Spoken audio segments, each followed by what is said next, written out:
Hello, my name is Juliana Hernandez Acevedo. I have one name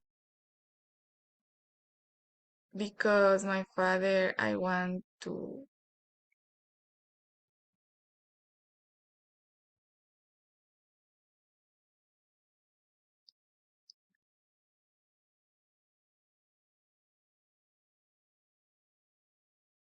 Hello, my name is Juliana Hernandez Acevedo.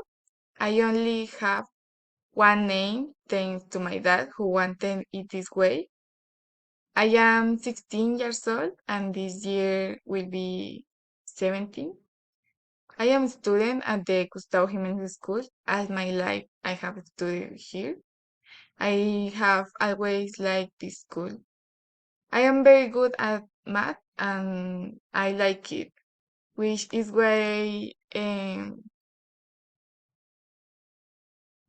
why I will study something that has to do with finance.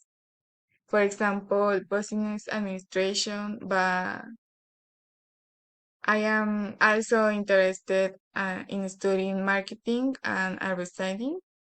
I am going to apply to the National University and the UPTC.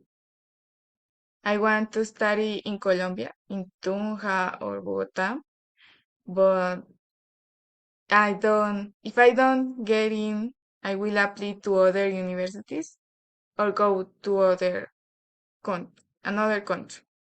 For example, the United States, Argentina, or Canada. This is just to study because in reality I will go to live in England. It seems to me a place beautiful with many opportunities, just like in Canada. Just like Canada, I have what I have always wanted is to travel around the world. I will visit places like Japan, Spain, Mexico, Brazil, Norway, among many others. Another of my dreams is to be able to create a shelter for dogs, and thus I will help many puppies to find a home and shelter, including providing them with help for their physical health. To finish, I hope to get good results from high school and I will study something that I like and that makes me happy. This is my life project. Thank you.